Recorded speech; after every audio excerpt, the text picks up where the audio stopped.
मैं एक और जलसे के बारे में पढ़ा हूँ। जब जलसा होता था तो लोग दूर दूर से आते थे और खूब रोते थे, गुनाहों से तौबा करते थे। सिर्फ यही नहीं, खशियत इलाही से कुछ लोगों की रूह जिस्म को छोड़ के परवाज कर जाती थी।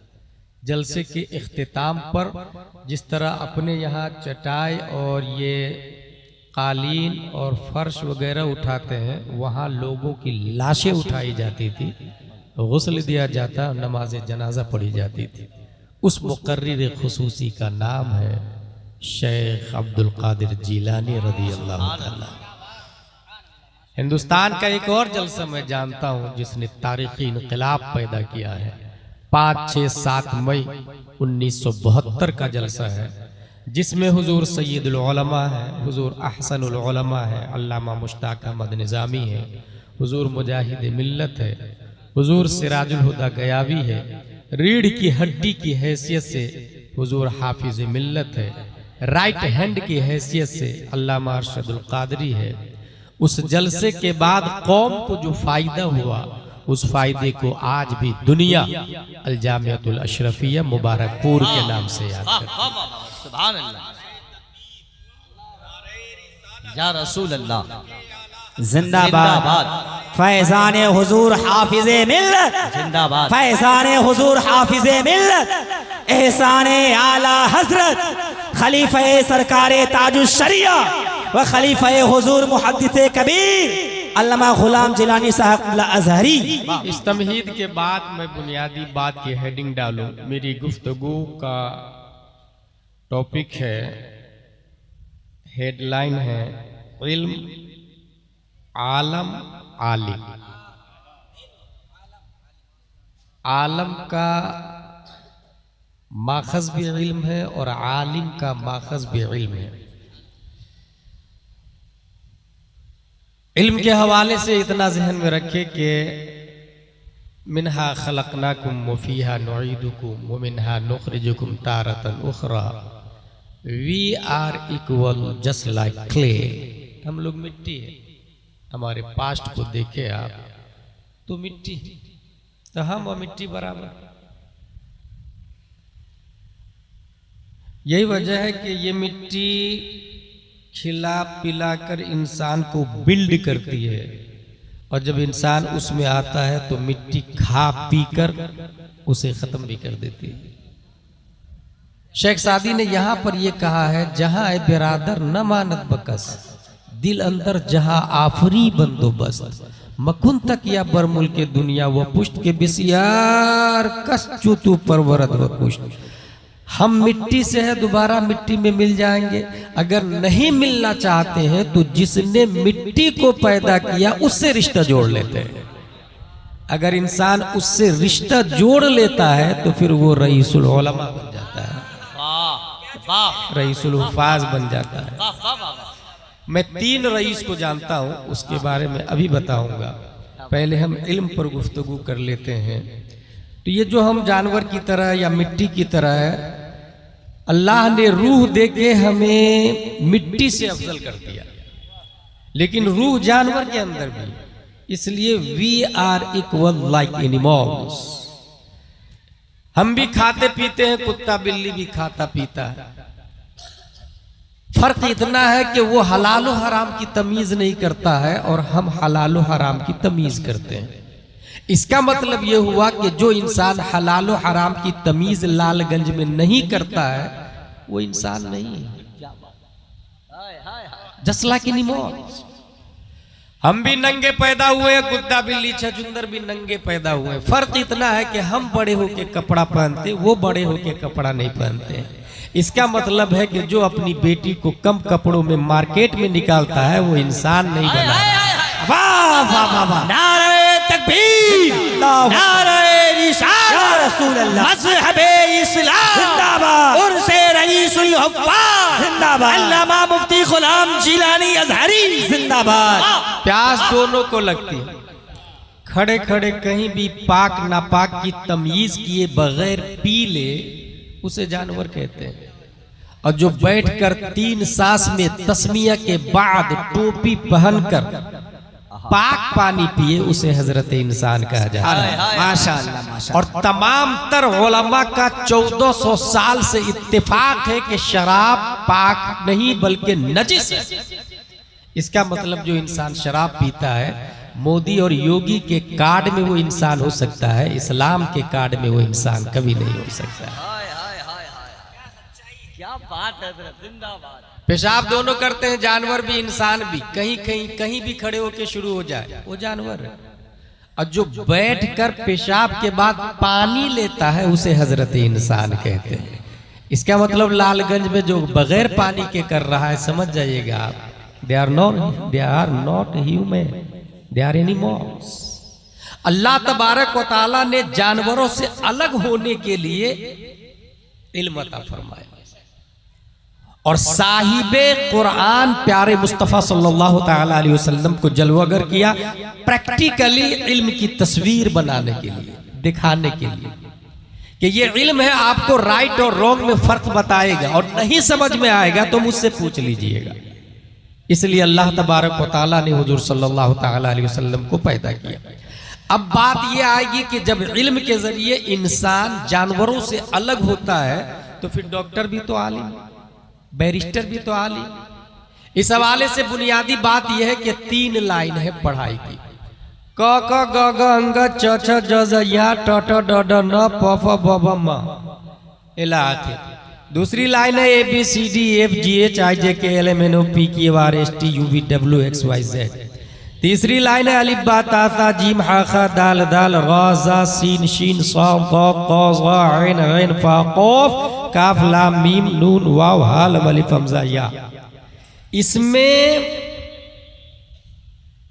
फर्क नंबर 1, क ख ग घ और ABCD वाले का उर्स नहीं होता, उर्स सिर्फ अलिफ बा ता सा वाले का होता है। और उर्स उसी का होता है जो जिंदा होता है। इसका मतलब क ख ग घ पढ़ के भी मुर्दा ही रहना है। क्या बात है हजरत। ABCD पढ़ के भी मुर्दा ही रहता है आदमी, जिंदा वो रहता है जो अलिफ बा ता सा पढ़ता है। अच्छा, ये क ख ग घ वाले और ABCD वाले आलिम क्यों नहीं है? इसलिए आलिम नहीं है कि इल्म नाम है हुजूर सल्लल्लाहु अलैहि वसल्लम को जानने का, और ऑक्सफोर्ड कैम्ब्रिज में हुजूर सल्लल्लाहु ताला अलैहि वसल्लम की जातियात पर गुफ्तगू नहीं होती। हुजूर सल्लल्लाहु ताला अलैहि वसल्लम क्या है ये बुखारी और मुस्लिम में लिखा है। हुजूर सल्लल्लाहु ताला अलैहि वसल्लम की हकीकत, नूरानियत, बशरियत, अखलाक, कैरेक्टर, निजाम, रफ्तार, गुफ्तार, ये कुरान और हदीस में लिखा है। और कुरान और हदीस ये कॉन्वेंट सेंट पायस सेंट जोसेफ अलीगढ़ में नहीं बल्कि दारुल उलूम उस्मानिया में बताया जाता है। ये जामिया शफिया जमदशाही रोनाही में बताया जाता है। इसलिए वो लोग उलमा में दाखिल ही नहीं। अल उलमा वरसतुल अंबिया जो कहा गया है, इसमें सिर्फ अलिफ बा ता सा दाखिल होगा। दूसरी बात, एक बेसिक फर्क बता दूं आपको। आप क ख ग घ वाली लाइन से जो लोग पढ़े हैं या ABCD वाली लाइन से जो लोग MBBS बने हैं, MBBS के बाद MD होता है, MD के ऊपर भी आता DM निकल गया है। आप उसके पास जाके कहिएगा भाई भाई आपने जो 5वीं क्लास में पुस्तक पढ़ी थी वो कहाँ है? Hey, I was child. I don't know. Maybe my parents know about it. मुझे याद नहीं यार, हो सकता है मेरी माँ को पता हो, मेरे बाप को पता हो। उनके वालिदैन के पास जाए, आपका बच्चा भी MD है, 5वीं में जो पुस्तक पढ़ा था वो कहाँ है? वो तो मैंने याद आ रहा मुझको, मैंने ठेला वाले को दे दिया था। ठेला वाले भाई साहब आपने क्या क्या कहा? मैंने तो होटल वाले को दे दिया था। होटल वाले भाई साहब आपने क्या कहा? मैं मखसूस साइज में कटिंग करके सामान डाल के बेच डाला। कचौड़ी, पकौड़ी, समोसा, जिलेबी, मिठाई डाल के बेच डाला मैंने उस पेपर से। मिठाई खाने वाले ने क्या किया? मिठाई खाया और पेपर को अगर मुहज्जब है तो डस्टबिन में डाल दिया, नहीं तो रास्ते में फेंक दिया। डस्टबिन के साथ क्या सुलूक हुआ? नगर निगम की गाड़ी आई, डस्टबिन से डस्ट को अपनी आगोश में ली और शहर की सबसे गंदी जगह जाके उसे डंप करके आ गई। उस नर्सरी 5वीं क्लास का पेपर जिसको पढ़ के एमडी बना है आपके पूर्णिया में डॉक्टर, उस पेपर को उठाए और टीआई के पास जाए थाने में, उस डॉक्टर के खिलाफ मानहानि का केस दर्ज करे। क्यों? बोले इस पेपर ने उसे डॉक्टर बनाया और इस पर कुत्ता बिल्ली छछुंदर पेशाब कर रहा और कोई पूछने वाला नहीं। वो लाखों रुपया कमा रहा, एक पेशेंट की सिर्फ चेकिंग फीस 1000 रुपया, और जिसने डॉक्टर बनाया वो नजासत गलीजा में, उसके खिलाफ मानहानि का केस दर्ज करे। टीआई बोलेगा get out from this palace, it is not acceptable offence. ये क्राइम है ही नहीं, आप यहां से जा सकते हैं, केस दर्ज नहीं होगा, खाली हाथ वापस। ये कौन सी लाइन थी? क ख ग घ ए बी सी। अब जरा ये रईसुल उलमा वाली लाइन पर आते हैं, अलिफ बा तासा वाली लाइन पर आते हैं। हजरत आपने जो प्राइमरी में अम्मा पारा पढ़ा था वो कहां? अम्मा पारा। जब मैं कुरान शरीफ खत्म करके एदादिया में गया तो उसकी फजीलत के बारे में पता चला, और जब ऊला में गया तो और अजमत बढ़ गई, सानिया में गया तो और मर्तबा ऊंचा हुआ उस पारे का, अम्मा पारे का। सालसा राबिया खामिसा सादिसा साबिया कामिला फजीलत तखस्सुस फिल फिक्ह में मुफ्ती बना, तब मुझे पता चला उस पेपर के बारे में उलमा का फतवा नहीं, मुफ्तियों का फतवा नहीं, मुजद्दिदीन का फतवा नहीं, इमाम आजम नहीं, इमाम मालिक नहीं, इमाम शाफई नहीं, हजरत अली नहीं, हजरत उस्मान नहीं, हजरत उमर नहीं, हजरत अबू बकर नहीं, हजरत मूसा व ईसा नहीं, प्यारे मुस्तफा नहीं, रब का फतवा है ला यमस्सुहु इल्लल मुतहहरून, बगैर वजू के इस कागज को छूना भी मत। नारे तकबीर, नारे रिसालत, इल्मे दीने मुस्तफा, तालीमाते मुस्तफा, उर्से मुक़द्दस, फैज़ाने हुजूर रईसुल उलमा वल हुफ़्फ़ाज़। पेपर बनता दरख्त से, मशीन से दरख्त कटा, मशीन में गया, पाउडर बना, पेपर बना, प्रेस में गया, लकीरें बनी, सेम वैल्यू, सेम कागज, सेम शाय, सेम बेचने वाला, सेम खरीदार, सब कुछ सेम है, मगर एक नजासत गलीजा में और दूसरा सर का ताज है। ऐ नजासत गलीजा वाला पेपर, बता तुझ पर कुत्ता बिल्ली छछुंदर पेशाब करके जा रहे हैं, तेरी इतनी हैसियत घट कैसे गई? उसने जवाब दिया, मेरी छाती पर ABCDEF लिखा था, जॉनी जॉनी एस पापा लिखा था, CBSE पैटेंट लिखा था, पैरासिटामोल फ्लेक्सन लिखा था, इसलिए मैं नजासत गलीजा में उस पेपर ने जवाब दिया, मेरी छाती पे वद्दुहा लिखा हुआ था। रब ने मेरी आजमत को बढ़ा दिया। बुनियादी फर्क देख ले, जो अपने मोहसिन को नजासत गलीजा में छोड़ दे वो क्या खाक मरीजों को शिफा देंगे?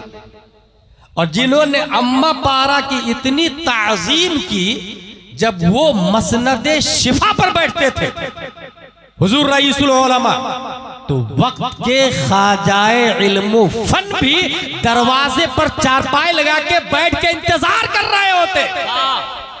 हजरत की इजाजत होगी तब जाऊंगा अंदर। और याद रखे, खेत में अगर मजार निकला है तो चादर चढ़ाने नहीं पहुंचिएगा जब तक उलमा तायद न करे। क्या बात, बहुत सारे ऐसे काफिरों को मैंने देखा, करोड़ों का लोन लेके गायब होता, बाबा बनता, खेत में मजार निकालता और उसके बाद कहता है यहाँ शिफा मिलती हो। जाहिल मर्दो औरत भीड़ लगा के वहां पर जमा हो जाते हैं। मसला यह है, फतावा रज़विया शरीफ में कुदाली लेके जाए, ऐसे मजार को उखाड़ के फेंक दे, अगर डेयरिंग हो, हिम्मत हो, जुर्रत है आपके अंदर। फतावा रज़विया में लिखा कौन मजार सही कौन मजार गलत, इसकी तायीद उलमा करेंगे, अवाम नहीं करेगी, उलमा करेंगे, क्योंकि दीन के डॉक्टर उलमा है। कौन वली है कौन वली नहीं है ये उलमा बताएंगे, कौन आलिम है कौन आलिम नहीं है ये उलमा बताएंगे। खुदरा अक्ल कामिल नुमायत वो औलादरा जमाल, चंद रिश्तेदार मिलके अगर अपने बच्चे को अल्लामा घोषित कर दे तो वो अल्लामा नहीं होगा, हाफिज बुलाने लग जाए तो वो हाफिज नहीं होगा, मुफ्ती बुलाने लग जाए तो वो मुफ्ती नहीं होगा। रईसुल उलमा क्या थे? हुजूर ख्वाजा इल्म फन ने उनकी ताजीम करके ये बताया कि रईसुल उलमा हकीकत में रईस है, हकीकत में आलिम दीन है, रसूलुल्लाह के नाइब है। और उनकी ताजीम करना इस बात पर गम्माज़ो शहादो दलाल है कि ये कोई आम आलिम नहीं है, अपने वक्त के नयाबत मुस्तफा का फरीजा अंजाम देने वाला एक अजीम मुबल्लिग है, जिनके हाथों रब्बे कदीर ने मसला के आला हजरत की नशर इशाअत की है। बहुत उम्दा, जिंदाबाद।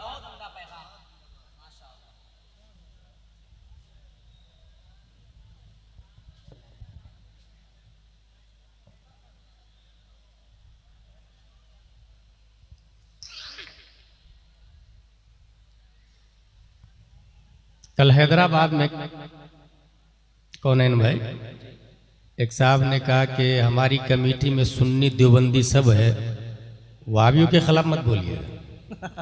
मैं कुछ नहीं बोला। दूसरी बात कहता है कि बुढ़िया कचरा फेंकती थी, हुजूर सल्लल्लाहु ताला अलैहि वसल्लम पर कितना अच्छा अखलाक था, ऐसा अखलाक बताइएगा। फिर भी मैं चुप रहा। फिर पूछता है मुझसे कि आपकी क्या राय है, फिर भी खामोश है। नहीं आप बताइए आपकी क्या राय है। मैंने कहा बहुत घटिया सोचा है आपको पता नहीं, जिस कमेटी में सुन्नी देवबंदी अहले हदीस हो उसे सुलह कुल्ली कमेटी कहा जाता है। किसने दावा दी मुझको? और अखलाक क्या है ये आप मुझे बताएंगे? 25 साल 30 साल हमारे उलमा पढ़ते हैं और आप बताएंगे किसको अखलाक कहते हैं और किसको बद अखलाकी कहते हैं। उसके बाद फिर जब स्टेज पर गया तो सदर आया, हजरत एक काफिर बहुत बड़ा है, लीडर है कौम का, 5 मिनट के लिए स्टेज पर इजाजत है आपकी? मैंने कहा अगर इमाम हुसैन यजीद को इजाजत दे दिए होते तो आज हर मस्जिद के मुसल्ले पर शराबी इमाम होता, मगर उन्होंने जान दे दी, यजीद की खिलाफत तस्लीम नहीं की है। तुम कहो तो मैं उठ के चला जाऊं स्टेज से? कहा नहीं हुजूर आप बैठिए, मैं उसको एंट्री नहीं करने दूंगा स्टेज पर। इसलिए जुर्रतो गैरतो हमियत को जिंदा रखिएगा। मुआमलात काफिरों के साथ जायज है, मुआलात जायज नहीं है, ये ज़हन में रखिए। मुआलात सिर्फ और सिर्फ ईमान वालों से जायज है। ला तत्तखिदुल काफिरीना औलिया मिन दूनिल्लाह, कुरान शरीफ में साफ लफ्जों में आया। और मैंने देखा है ये जो कुफ्र शिर्क की पार्टी में जो ईमान वाले लोग हैं, मोस्टली उसमें कब से बेईमान हो चुके हैं, उसे पता ही नहीं कि मैं बेईमान हो चुका हूं, और वो कहते हैं कि मैं ईमान वाला हूं। वोट में नाम हो सकता है as a Muslim, actually as a Muslim वो हो ही नहीं सकता है। उलमा तायीद करेंगे, उलमा बताएंगे। तादुश शरिया के पास वक्त के हवाले से फतवा आया था अमेरिका से, वक्त के हवाले से कि ईशा का वक्त कब से कब तक शुरू है, क्योंकि मुल्कों की नौइयत मुख्तलिफ है। ताजुश शरिया ने जानते वो फतवा का जवाब खुद नहीं दिया, ख्वाजा इल्मुफन के पास भेज दिया। ख्वाजा इल्मुफन ने उस फतवे का जवाब दिया। उस फतवे के रद्द में पूरे मुल्क के कई बड़े मुफ्तियों का फतवा आ गया। फिर ताजुश शरिया के पास सब मुफ्तियों का फतवा, और वो फतवा भी भेजा गया था। सब मुफ्तियों का फतवा और ख्वाजा मुजफ्फर का भी फतवा कि ये फतवा गलत है। दुनिया के तमाम मुफ्ती एक तरफ, ख्वाजा मुजफ्फर का फतवा गलत है। ताजुश शरिया ने पूरा फतवा बरेली शरीफ से फिर से ख्वाजा मुजफ्फर के पास भेज दिया। ख्वाजा मुजफ्फर हुसैन अली रहमानी जब उसका जवाब दिया है, दुनिया के तमाम मुफ्तियों के दंदा शिकन जवाब से सबको यह मानना पड़ा, नहीं, हिंदुस्तान का जो बरेली आलिम बोल रहा है, जिसे ख्वाजा इल्मुफन कहा जाता है, वही फतवा सही है। इसका मतलब यह है कुछ ऐसे मसाइल थे जिन मसाइल में ताजुश शरिया भी ख्वाजा इल्मुफन की तरफ रुजू करते थे, वो ख्वाजा इल्मुफन ने ताज़ीम की रईसुल उलमा की। इसका मतलब यह है यह सिर्फ लक़ब नहीं है, बल्कि हकीकत में हुजूर मुस्लिम अलैहि रहमा उलमाओं के रईस है। ख्वाजा मुजफ्फर ने इसकी तायीद कर दी है। वाह वाह वाह, नारे तकबीर, नारे रिसालत, फैज़ाने बरेली शरीफ, फैज़ाने सरकार रईसुल उलमा। मैं 3 रईस को जानता हूं, और कैसे जानता हूं वो सुने। अभी कुछ दिन पहले बहुत ज्यादा चल रहा था आई लव मोहम्मद। क्या बात। मैं यहाँ पर यह बताना चाहता हूं कि हजरत उमर ने भी कहा था, या रसूल अल्लाह मैं आपसे प्यार करता हूं। हुजूर सल्लल्लाहु अलैहि वसल्लम ने कहा कितना? कहा सबसे ज्यादा। कहा खुद से? कहा नहीं, खुद से ज्यादा नहीं करता। कहा अभी तुम्हारा ईमान मुकम्मल नहीं। उन्होंने फौरन रुजू किया और कहा आज से खुद से भी ज्यादा करता हूं। इसका मतलब I love Mohammad more than all. That's true. लेकिन क्या ये डीपी लगाना, फ्लेक्स बैनर बनाना, that is enough for our life? क्या ये हमारे लिए काफी होगा? मोहब्बत मुस्तफा की पहचान क्या होगा? कुछ झलकियां आप सुनिए। ग़ज़वा बनी मुस्तलक में उस वक्त का सबसे बड़ा मुनाफिक, उसका नाम है रईसुल मुनाफिकीन अब्दुल्ला बिन अबी उबै, अब्दुल्ला बिन उबै इब्ने सलूल, रईसुल मुनाफिकीन। ये याद रखिएगा, आज के जमाने में किसी को मुनाफिक कहना जायज नहीं है। अकीदे के एतबार से किसी को मुनाफिक नहीं कहा जाता, क्योंकि हल्ला शक्कता कल्बहु। क्या आपने किसी के दिल को फाड़ के देखा? वो हमारे नबी थे जो मुनाफिक के निफाक को अच्छे से जानते थे, इसलिए मस्जिद से नाम ले लेके उठा दिया, अय्युहल मुनाफिक उखरुज, अय्युहल मुनाफिक उखरुज, तुम निकलो तुम निकलो तुम निकलो, नाम लेके भगाया हमारे नबी ने। आज अकीदे की बुनियाद पर हुक्म लगाया जा सकता है, निफाक नामजद किसी को निफाक के अकीदा से मुत्तसिफ नहीं किया जा सकता। कौलन अलग चीज है। उस वक्त का रईसुल मुनाफिकीन वो कहता लै रजाना इलल मदीनते लयुखरिजन्नल अअज़्ज़ु मिनल अज़ल। हम मदीना लौटेंगे, वहां इज्जत वाले जिल्लत वाले को निकाल देंगे, यानी मोहम्मद सल्लल्लाहु अलैहि वसल्लम जिल्लत वाले, हम उनको निकाल देंगे। माज़ल्लाहि रब्बिल आलमीन। उसका बेटा सीधा तलवार निकाला और बाप से कहता है सुन, जब तक तू रुजू नहीं करेगा और ये नहीं बोलेगा कि इज्जत वाले नबी है, तू जिल्लत वाला है, तब तक ये तलवार में अंदर डालने वाला नहीं। बेटा तलवार निकाल। क्या हमारा बाप अगर सुल्ला कुल्ली हो जाए तो हम ऐसा करते? हमारा बाप अगर वहाबी हो जाए तो हम ऐसा करते? मोहब्बत मुस्तफा की पहचान देंगे। और काफिरों का अकीदा कैसा है? वो मुनाफिक फौरन, रईसुल मुनाफिकीन फौरन डर के मारे रुजू कर लिया और बोला मैं जलील हूं, इज्जत वाले नबी है, तब तलवार अंदर गई। काफिरों का अकीदा, उसको बदलने में टाइम नहीं लगता। अगर कोई ताबीज दे दे तो उसको उसकी भी पूजा शुरू हो जाती है, कनपट्टी पे रख दे तो वो भी नजरिया बदल जाता है। कुरान शरीफ में आया मसलुल्लज़ीना तख़ज़ू मिन दुनिल्लाहि औलिया कमसलिल अनकबूत। जितने कुफारो मुशरिकीन है सबका अकीदा कितना मजबूत है? मकड़ी के जाले की तरह। पान की कारी से उसको ऐसा ऐसा करे ना, पूरा जीरो जबर हो जाता है।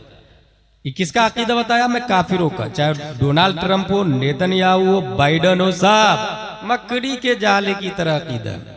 मोमिन का अकीदा पूर्णिया वालों का कैसा है? कुरान शरीफ में आया मसलु कलिमतिन तय्यबतिन कशजरतिन तय्यबा अस्लुहा ज़ाबितुन व फरउहा फिस्समा। मोमिन का अकीदा इतना मजबूत है उस झाड़ की तरह जिसकी जड़ें जमीन में गरी हुई है और शाखें आसमान से बातें कर रही है। कोई आधी तूफान उसके अकीदे को मुतज़लज़ल नहीं कर सकता है। आज भी अगर कोई मजबूत अकीदे वाला है और कोई कनपट्टी पे बंदूक रख दे तो वो भी वक्त के बिलाल की तरह ला इलाहा इल्लल्लाह ही कहता रहेगा, जान दे देगा, ईमान कभी हाथ से जाने नहीं देगा, ईमान कभी हाथ से जाने नहीं देगा। बेटा ने बाप को तलवार निकाला, बाप के सामने नजरिया बदलवा दिया। हजरत मुहीसा रज़ियल्लाहु ताला अन्हु से हुजूर सल्लल्लाहु अलैहि वसल्लम ने फरमाया यहूदी को मार, क्योंकि ये बहुत सता रहे थे। सहाबिया के कपड़े उतार दिए इन्होंने। हजरत मुहीसा ने गर्दन उतार दी यहूदी। हजरत मुहीसा के भाई ने बहुत मारा उनको। तुमने उस यहूदी को मार दिया जिसकी गिजा का असर अभी तक हमारे बदन में है। हम उससे कर्ज लेते थे, बिजनेस करते थे उसके जरिए, तुमने उसको मारा। हजरत मुहीसा फरमाते थे कि मोहब्बत, I love you, I love Mohammad की दलील, अलामत, सिंबल। वो हजरत मुहीसा कहते हैं भाई नबी ने यहूदी को मारने के लिए कहा तो मैंने मार दिया, अगर नबी कह देते तुझे मारने के लिए तो मैं तुझे भी जिंदा नहीं छोड़ता। सगा भाई मोहब्बत मुस्तफ़ा। जंगे बद्र हजरत अबू उबैदा ने अपने बाप को कत्ल कर दिया, नबी की मोहब्बत। हजरत मुसअब बिन उमैर ने अपने भाई को कत्ल कर दिया। जब इनके भाई के हाथ में रस्सी बांध रहे थे सहाबा जंगे बद्र में, तब हजरत मुसअब बिन उमैर कहते हैं मजबूत रस्सी बांधना, इसकी मां बहुत मालदार है, ज्यादा फिदिया मिलेगा। भाई बोलता भाई भाई भाई आपने मुझे नहीं पहचाना, मैं आपका सगा भाई, हम दोनों बचपन में खेलते थे, माँ एक बाप एक, आप कह रहे मजबूत रस्सी बांधना, मैं आपका सगा भाई हूं।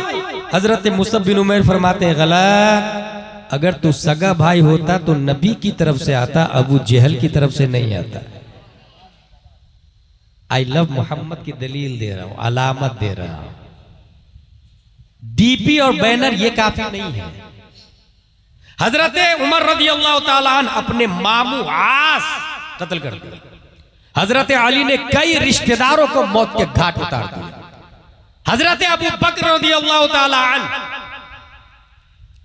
ईमान लाने के बाद उनका बेटा कहता है डैडी कितनी बार आप मेरी तलवार की जद में आ गए थे, बाप होने की वजह से छोड़ दिया।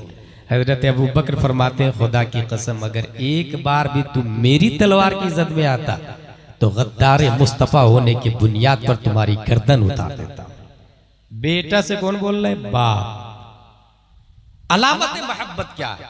नबी से हम प्यार करते हैं, I love Mohammad more than all, but how? You have any proof, you have any reason, you have any logic? Qazi Ayaz Maliki अपनी किताब में लिखते हैं मोहब्बत की दलील, अलामत लिखते हैं, अल्लाह से मोहब्बत की अलामत यह है कि इंसान कुरान से मोहब्बत करेगा, और कुरान से मोहब्बत की अलामत यह है कि साहिब कुरान से मोहब्बत करेगा, और साहिब कुरान से मोहब्बत की अलामत यह है कि नबी की सुन्नत से मोहब्बत करेगा। नबी दाढ़ी रखते थे, हम भी दाढ़ी रखेंगे। नबी लौकी खाते थे, हम भी लौकी खाएंगे। मैंने एक मौलाना साहब के बारे में पढ़ा है, दस्तरखान पर लौकी बनी थी और उन्होंने कहा लौकी खाना सुन्नत है। बेटे ने कहा मुझे पसंद नहीं। बाप ने कहा जो नबी को पसंद वो तुझे पसंद नहीं तो तू मुझे पसंद नहीं, निकल घर से। भगा दिया घर से भाई। डराने वाली, रुलाने वाली, हंसाने वाली तकरीर को सुनने से जलसा का निजाम दरहम हो चुका है। जलसे का वजूद ही दीन सीखने के लिए हुआ है, और वही फरीज़ा मैं अंजाम दे रहा हूं। एक सहाबी रसूल जा रहे थे ऊंट पर बैठकर, मोहब्बत मुस्तफा की दलील देखे। एक जगह रुके और ऊंट से उछलकर अपना अमामा बबूल में फंसाया। बबूल में। साहब ने कहा क्या कर रहे हैं आप? कहा एक दिन हुजूर सल्लल्लाहु अलैहि वसल्लम इधर से जा रहे थे, उनका अमामा बबूल में फंस गया था, उस सुन्नत को मैं जिंदा कर रहा हूं, उस सुन्नत को जिंदा कर रहा हूं। कभी तन्हाई में बैठकर आपने सोचा नबी की कौन सी सुन्नत है जिसको मैं छोड़ रहा हूं और किसे पकड़ना चाहिए? नबी से मोहब्बत की अलामत यह है कि नबी की सुन्नत से मोहब्बत करेगा, और नबी की सुन्नत से मोहब्बत की अलामत यह है कि आखिरत से मोहब्बत करेगा, और आखिरत से मोहब्बत की अलामत यह है कि दुनिया से बुग़्ज़ रखेगा। गौर कीजिएगा, दुनिया से बुग़्ज़। अगर मैं आपसे कहूं ये मच्छर पकड़ा मैंने, कौन लेगा 10 रुपया में, आप क्या कहेंगे? अजहरी साहब पागल हो गए। Are you mad? Are you bullshit? Nonsense talking. मच्छर बेच रहे थे, कोई नहीं खरीदेगा ना 10 रुपया में मच्छर। हदीस शरीफ के अंदर आया पूरी दुनिया की वैल्यू मच्छर के पर बराबर भी नहीं, फिर लोग उसके लिए मरे जा रहे हैं। और ये नबी ने बोला, गुलाम जिलानी नहीं बोल रहा, नबी ने फरमाया पूरी दुनिया की वैल्यू मच्छर के पर बराबर भी नहीं। फिर खेत के लिए लड़ाई, जमीन के लिए लड़ाई, मकान के लिए लड़ाई, कारोबार के लिए लड़ाई, बिजनेस के लिए मर्डर, पोस्ट के लिए मर्डर। भाई पूरी दुनिया जब मच्छर के पर बराबर भी नहीं है, फिर पैसे के लिए लड़ क्यों रहे? अभी अभी अजहरी साहब 10 रुपया में मच्छर बेच रहे थे तो कोई नहीं खरीदा। 10 रुपया में पूरा मच्छर खरीदने को तैयार नहीं। और नबी ने फरमाया पूरी दुनिया की वैल्यू मच्छर के पर बराबर भी नहीं, उसके लिए मरे जा रहे हैं। देखिए लॉजिक, देखिए क्या हो गया लोगों को, किधर जा रहे हैं। नबी से मोहब्बत की अलामत यह है कि दुनिया से बुग़्ज़, और दुनिया से बुग़्ज़ की अलामत क्या होगी? दुनिया से ले मगर कदरे जरूरत ले। गौर कीजिए, कदरे जरूरत ले। कदरे जरूरत का क्या मतलब होता है? एक बिल्डिंग पूर्णिया में, एक बिल्डिंग सिल्लीगुड़ी में, एक बिल्डिंग कोलकाता में, एक दिल्ली में, एक मुंबई में, इसको जरूरत नहीं कहते भाई। जरूरत का मतलब ये होता है कि अगर रोटी चटनी से पेट भर सकता है तो बिरयानी खाना ये जरूरत के बाहर है। जायज ना जायज की बात नहीं कर रहा मैं, जायज है लेकिन जरूरत में दाखिल नहीं है, जरूरत में दाखिल नहीं है। कुर्ता पाजामा टोपी एक जोड़ा है तो दूसरा जोड़ा सिलाना जायज है लेकिन जरूरत में दाखिल नहीं है। मुस्तहब होना और है, जायज होना और है, जरूरत होना और है। दुनिया से बुग़्ज़ की अलामत यह है कि दुनिया से कदरे जरूरत लेगा। और कदरे जरूरत मतलब कश्ती पानी में हो तो चलेगी, गौर कीजिएगा, लेकिन पानी कश्ती में हो तो नहीं चलेगी। कश्ती पानी में हो चलेगी, और अगर पानी कश्ती में हो कश्ती नहीं चलेगी। आप दुनिया में रहे, दुनिया को अपने अंदर क्यों ले लिए? इसलिए तो हम नहीं चल पा रहे।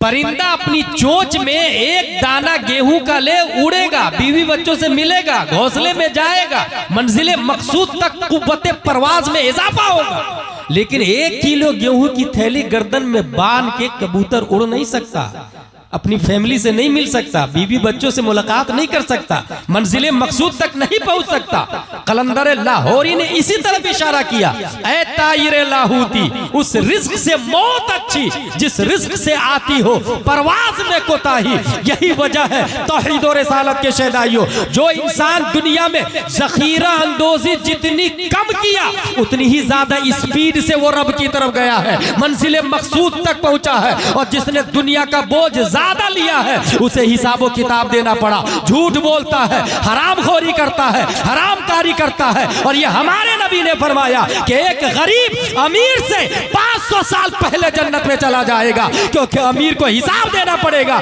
लाया कहां से, खर्चा कहां किया। एक गरीब के पास शॉर्ट एंड स्वीट में हिसाब देकर चला जाएगा। और एक दूसरी दलील दे दूं, हमारे नबी के अंडरटेकिंग क्या नहीं था? पहाड़ को इशारा कर दे सोना बन जाए, समंदर को इशारा कर दे डायमंड में कन्वर्ट हो जाए। पूरी दुनिया के मालिक हमारे नबी है मगर हमारे नबी मालिके निसाब नहीं है। कभी ज़कात फर्ज नहीं होती थी आप पर, इतना जमा नहीं करते थे, ज़खीरा अंदोजी नहीं करते थे। मालिके कुल है मगर मालिके निसाब नहीं है। इसलिए हम भी दुनिया में रहे, दुनिया को अपने अंदर नहीं ले।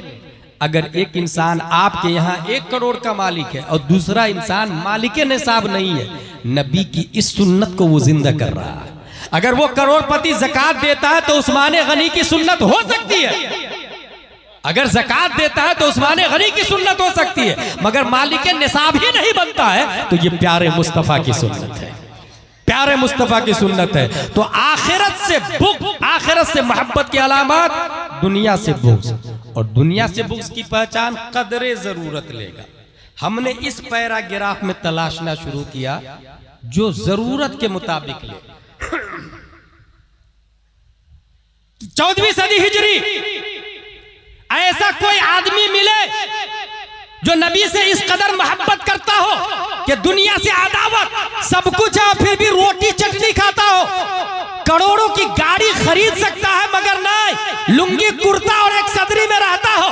तलाशना शुरू किया, कर्नाटका में तलाशा, ऐसा आदमी नहीं मिला। बंगाल में तलाशा, ऐसा आदमी नहीं मिला। गुजरात में तलाशा, ऐसा आदमी नहीं मिला। आंध्रा में तलाशा, ऐसा आदमी नहीं मिला। तेलंगाना में तलाशा, ऐसा आदमी नहीं मिला। तलाशते तलाशते जब उड़ीसा की धरती पर पहुंचा, 22 मुहर्रमुल 8 मुहर्रमुल हराम 1322 हिजरी में, हाँ 1904 में शेख अब्दुल मन्नान की पीठ से पैदा होने वाला मुजाहिद मिल्लत हबीबुर रहमान है, रईस आजम उड़ीसा है। हवेली बिरयानी मेहमानों के लिए झोपड़पट्टी और रोटी खा के जिंदगी गुजारी। नारे तकबीर, नारे रिसालत, उर्से कादरी मुस्लिमी व शुएबी, फैज़ाने हुजूर मुजाहिदे मिल्लत, फैज़ाने हुजूर रईसुल उलमा, खलीफे सरकारे ताजुश शरिया, फैज़ाने आला हजरत हजरत अल्लामा हाफिज वकारी मुफ्ती गुलाम जिलानी अजहरी। मेरे भाई, मैं 3 रईस को जानता हूं। रईस आजम उड़ीसा कब पैदा हुए? 1904 ईस्वी में। सब कुछ था, फिर भी वो खाली हाथ, लुंगी, कुर्ता, सदरी। इलाहाबाद में मदरसे में पढ़ा रहे थे, कूक चला गया, बावर्चन चली गई, अपनी बीवी को कहते हैं आप आइएगा, खाना बनाने वाली चली गई, आप खाना बना दीजिएगा। उनकी बीवी मदरसे में जाके खाना बनाती थी। हुजूर मुजाहिद मिल्लत की बीवी, सोच सकते हैं आप? जबकि जमीन का हाल यह है कि भद्रक का कलेक्ट्रेट एरिया, कोट वाला एरिया, बल्कि पूरे उड़ीसा में आपसे ज्यादा जमीन किसी काफिर के पास भी नहीं थी और किसी मुस्लिम के पास भी नहीं थी। इतने बड़े आदमी थे हुजूर मुजाहिद मिल्लत। मेहमान आते तो उसको बिल्डिंग हवेली में ठहराते थे और हवेली के सामने झोपड़पट्टी बनाए हुए, उसमें खुद रहते थे। मेहमान को उधर खुद मेहमान के लिए बिरयानी बनवाते थे, मगर खुद रोटी और अचार खाते थे। रईस आजम, एक उस रईस आजम को जानता हूं। एक दूसरा रईस जिसको रईसुल उलमा कहा जाता, खल्लाके दो आलम ने मुंशी खुर्शीद की पीठ से लालगंज की धरती पर 1916 में पैदा किया। उन्होंने पढ़ा, इल्म हासिल किया। पहले यहां दारुल उलूम उस्मानिया में पढ़ा और दारुल उलूम उस्मानिया से पढ़ने के बाद फिर मंजर इस्लाम बरेली शरीफ जाते और मंजर इस्लाम बरेली शरीफ में पढ़ाने वाले कोई और नहीं, हुजूर हुज्जतुल इस्लाम हामिद रजा अलैहिर्रहमा। और हामिद रजा ये वो है जिन्होंने डायरेक्ट आला हजरत से पढ़ा है। इसका मतलब ये हुआ कि एक वास्ता को हटा दे तो डायरेक्ट आला हजरत का इल्म अगर पूर्णिया में किसी की छाती में है तो हुजूर मुस्लिम मियां रईसुल उलमा के सीने में मौजूद है। नारे तकबीर, नारे जिंदाबाद जिंदाबाद जिंदाबाद जिंदाबाद, माशाअल्लाह, सुलो उलमा जिंदाबाद। इनकी पीठ से अल्लाह, इनकी पीठ से, इनकी पीठ से अल्लाह ने 1948 में इसी लालगंज की धरती पर एक दूसरे रईस को पैदा किया। मैं तो कहा ना 3 रईस को जानता हूं। एक तीसरे रईस को पैदा किया जिनको दुनिया रईसुल हुफ़ाज़ हाफिज शुएब अलैहिर्रहमा के नाम से याद करती है। इन्होंने भी पढ़ाई की, सिर्फ ये हाफिज नहीं थे भाई साहब, ये आलिम भी थे। और इनका रूहानी कनेक्शन सीधा मुफ्ती आजम हिंद अलैहिर्रहमा और रिदवान से था, क्योंकि ये मुरीद किन से थे? हुजूर मुफ्ती आजम हिंद से। रूहानी कनेक्शन आला हजरत के मुफ्ती आजम हिंद वाले बेटे से, आला हजरत के एक बेटे से रूहानी कनेक्शन। इनके वालिद साहब के पास इल्म आया आला हजरत के दूसरे बेटे से। अब अगर मैं यूं कहूं कि जिन लोगों ने इनको देखा है वो इस बात को अच्छे से जहन में बैठा ले कि अल्लाह के मुतलक खलीफा हुजूर सल्लल्लाहु तआला अलैहि वसल्लम है। अल्लाह को नबी ने देखा है और नबी को हम लोगों ने नहीं देखा है। नबी को अबू बकर, उमर, उस्मान और अली ने देखा है। और सबसे ज्यादा नबी को एज़ा नबी हजरत अबू बकर सिद्दीक रज़ी अल्लाह ताला ने देखा है। ये मैं इसलिए कह रहा हूं कि कुछ लोगों का कहना नहीं, सबसे बड़े हजरत अली है और यहीं से मौलाई ग्रुप का वजूद हुआ है जो पूरे हिंदुस्तान में तबाही मचा रहा है। याद रखिएगा, हजरत अली रज़ी अल्लाह ताला अन्हु सराकों पर, मगर सबसे बड़े सहाबी 1,25,000 सहाबी में सबसे बड़े कौन है? हजरत अबू बकर सिद्दीक रज़ी अल्लाह ताला, फिर हजरत उमर फारूक आजम, फिर हजरत उस्मान गनी, फिर हजरत अली। मगर एक कमबख्त जाहिल शायर है बगैर दाढ़ी वाला, वो बोलता है कि खिलाफत में चौथे दर्जे पर है हजरत अली। इसका हरगिज मतलब नहीं कि मर्तबा भी चौथा है। अगर ये मतलब लेंगे तो कुरान भी चौथे दर्जे की किताब है, मगर मर्तबा में सबसे अफजल है। ऐसे ही ये भी मर्तबा में सबसे अफजल है। देखिए कैसा गुमराह कर रहा है, कितनी तबाही मचा रहा है। हमारे उलमा समझ गए कौन शायर है, मैं नाम नहीं लेता। मगर ये जो मौलाई तबाही मचा रहे, इससे बचने के लिए आपको अपने उलमा से जुड़ना होगा, आपको समझना होगा। हजरत अबू बकर सिद्दीक बड़े क्यों हैं, मैं एक लॉजिक बता देता हूं आपको।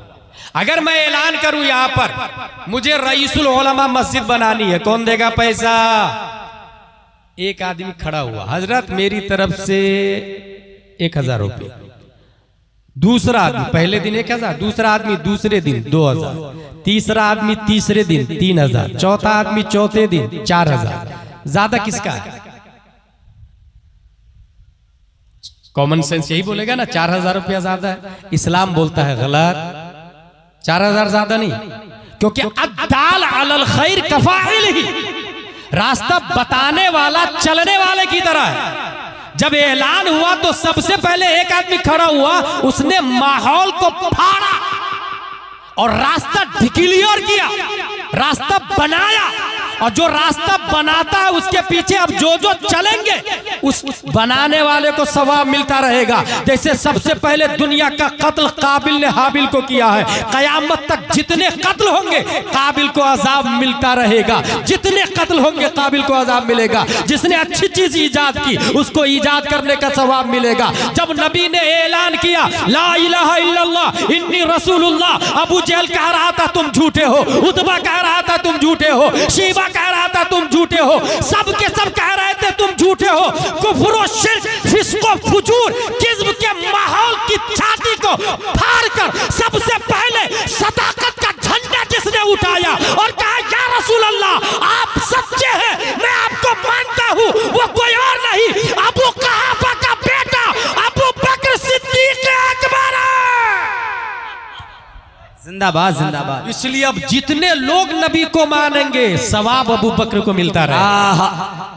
उमर बाद में ईमान लाए, अबू बकर पहले ईमान लाए। पता है आपको, आपको हैरत होगी, एक गुलाम को हजरत उमर बुरी तरह मार रहे थे इस बुनियाद पर कि तू नबी का कलमा पढ़ता। आजाद कराने वाले हजरत अबू बकर के साथ, सुभान अल्लाह। जिस तरह उमैया को आजाद, उमैया मार रहा था हजरत बिलाल को, हजरत अबू बकर जाके आजाद करा के लाए। हजरत उमर भी मार रहे थे गुलाम। अब कयामत तक कोई आदमी उहुद पहाड़ के बराबर सोना दे, अबू बकर की गुठली का मुकाबला थोड़ी हो सकता है।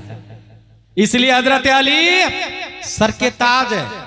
तमाम सादाते इज़ाम, सादाते इज़ाम का मर्तबा याद रखिएगा। ये मैं किताब भी लेकर के आया, ये देख रहे हैं, बोस्तान रईसुल उलमा, ये किताब का नाम है। आज के जमाने में जबकि इंसान को मोबाइल से फुर्सत नहीं, वो किताब का नाम भी नहीं सुनते देखते हैं, जबकि हमारे पास इल्म की दलील मोबाइल नहीं है, यही किताब है। चैट जीपीटी और गूगल और ऐप ये इस्लाम में दलील नहीं है। दलील ये खारजी किताब है, हार्ड कॉपी है, याद रखिएगा। उसके अंदर कोई कब एडिट कितना कर देगा आपको पता भी नहीं चलेगा। ये दलील है। ये इसके अंदर देखिए सैयद के बारे में क्या लिखा हुआ है।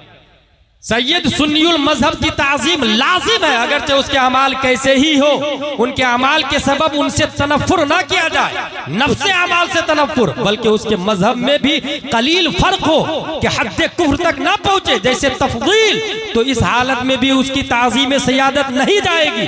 हाँ, अगर उसकी बदमजहबी हद्दे कुफ्र को पहुंच जाए, जैसे राफजी, वहाबी, कादियानी, नेचरी वगैरह, तो अब उसकी ताजीम हराम कि वो कि जो वजह ताजीम थी यानी सियादत वही नहीं रही। इसका मतलब क्या होता है? इसका मतलब यह है कि अगर सैयद नमाज भी नहीं पढ़े, रोजा भी नहीं रखे, काबिल ताजीम। अगर सैयद की बदमजहबी हद कुफ्र तक नहीं पहुंची तो भी काबिल ताजीम है, लेकिन सैयद अगर काफिर हो जाए तो अब वो काबिल ताजीम नहीं है। जैसे ताहिर गयावी भी बोलता है मैं सैयद हूं, ये शियाओं के जितने लीडर हैं ना सब बोलते हैं मैं सैयदुन नबी से हमारा रिश्ता है, काबिल ताजीम नहीं है। हाँ, जो सुन्नी सही उल अकीदा है काबिल ताजीम है, लेकिन यहाँ ये याद रखिएगा कुछ डुप्लीकेट सैयद ये लॉलीपॉप दे रहे हैं कि मैं सैयद हूँ। एक तो ये लॉलीपॉप, कुछ ओरिजिनल सैयद ये जहालत फैलाते हैं कि मैं सैयद हूं ना, मेरी बात मानो। गलत बात सैयद की नहीं मानी जाएगी, बात आलिम की मानी जाएगी। ये निजाम याद रखिएगा।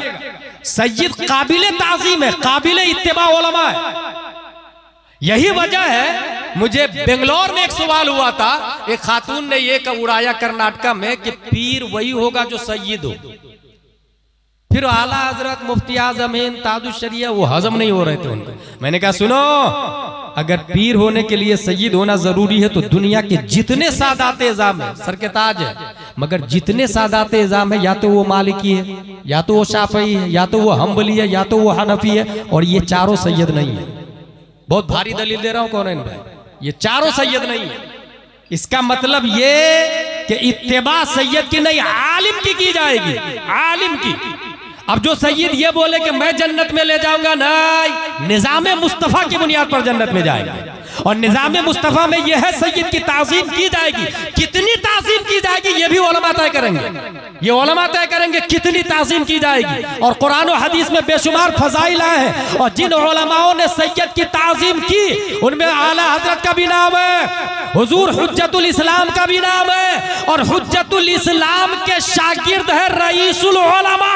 और रईसुल उलमा ये कहते हैं जिस घर के आंगन में अगर कोई सैयद पुल्ली करके पानी उगाल दे उस घर से भी मुसीबतें दूर हो जाती हैं और रब्बे कदीर बरकतों का नुज़ूल फरमाता। नारे तकबीर, नारे रिसालत, मसलके आला हजरत, अज़मते सादाते किराम, फैज़ाने सरकार रईसुल हुफ़्फ़ाज़। औलिया इज़ाम के आरास होते हैं, उलमाए किराम, यही औलिया किराम होते हैं। उलमाए किराम ही में औलिया किराम होते हैं, याद रखिएगा। गैरे उलमा में कोई वली नहीं हो सकता। मत्तखज़ल्लाहु वलिय्यन जाहिला, अल्लाह किसी जाहिल को वली नहीं बनाता। अब अगर आपके सामने कोई 10-15 अंगूठी पहन के बड़े बड़े बाल रख के औरतों को तन्हाई में बैठा के घंटों ताबीज देता और नमाज नहीं पढ़ता और कहता मैं वली हूं, मदीने में नमाज पढ़ता हूं, समझ जाइए वो लेग पीस दे रहा है, रोस्टेड दे रहा है, लॉलीपॉप दे रहा है, बेवकूफ बना रहा है आपको। मत्तखज़ल्लाहु वलिय्यन जाहिला, अल्लाह किसी जाहिल को वली नहीं बनाता। वलौ इत्तखज़हु लअल्लमहु, और अगर बनाता है तो पहले जहालत को खत्म करता है, इल्म से पहले इल्म अता फरमाता है। इन तमाम गुफ्तगू के बाद मैसेज ये देना चाहूंगा कि कभी भी शादी करे तो उलमा से करे। अपनी बेटी की शादी किससे करे? हाफिज आलिम से करे। एक चीज की गारंटी लिख के दे सकता हूं मैं, कभी आपका हाफिज आलिम दामाद शराब नहीं पिएगा। जी, देखा किसी आलिम को शराब पीते हुए, किसी हाफिज को शराब पीते हुए?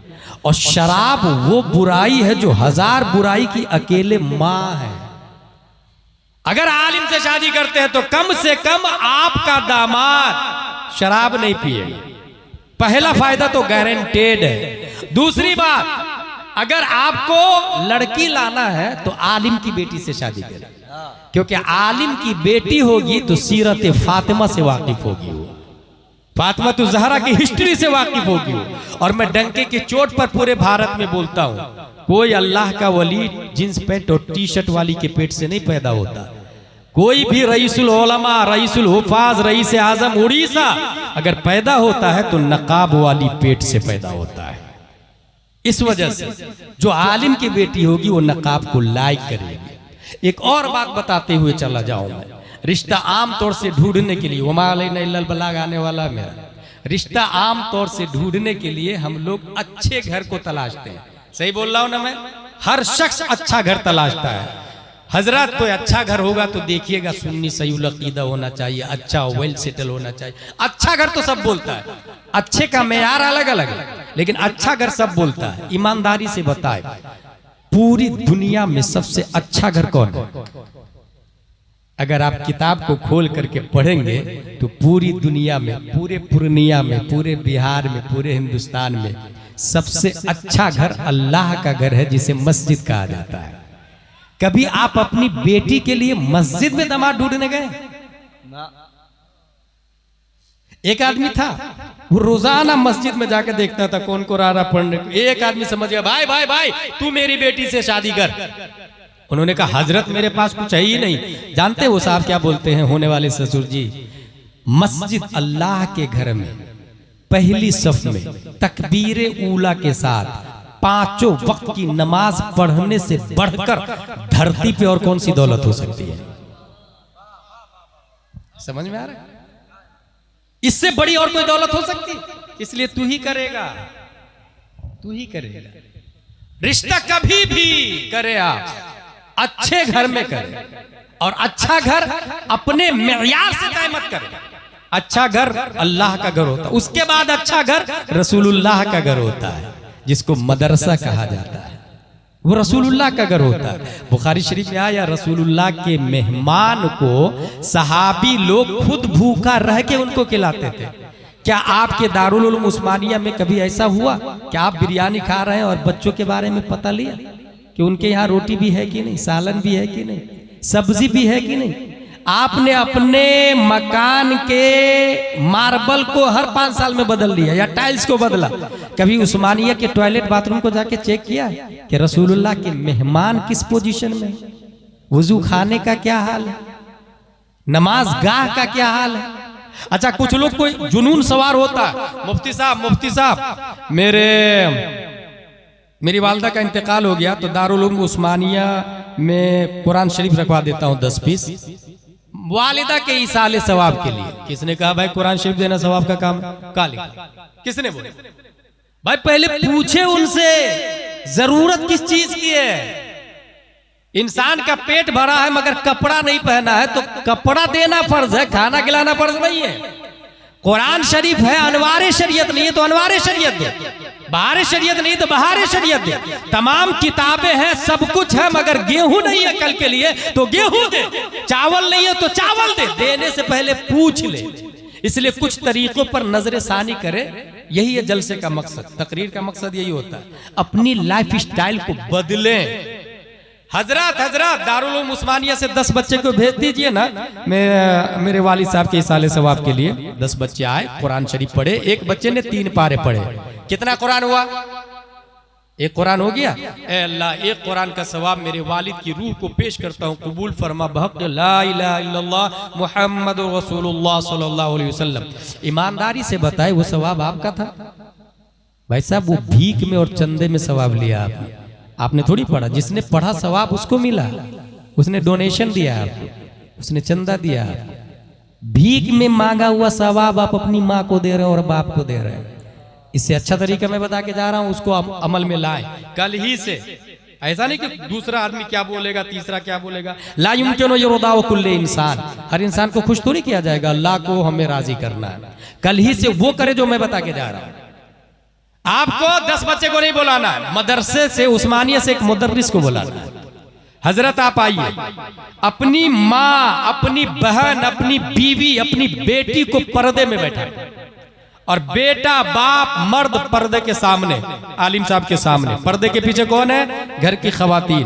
और उनसे कहे पूरी सूरह फातिहा नहीं, सिर्फ अल्हम्दुलिल्लाह रब्बिल आलमीन एक आयत की तफसीर करके बताए। एक आयत की तफसीर आधा से 1 घंटा में वो एक आयत की आलिम साहब तफसीर करके बताएंगे। कौन कौन सुना? बीवी बच्चे भी सुन रहे हैं, बेटियां भी सुन रही, आप भी सुन रहे हैं। अब सुने, एक आयत की तफसीर समझ ली तो किताब में ये लिखा हुआ है, जिसने एक आयत की तफसीर समझ ली अल्लाह ताला 10 कुरान का सवाब अता फरमाता है।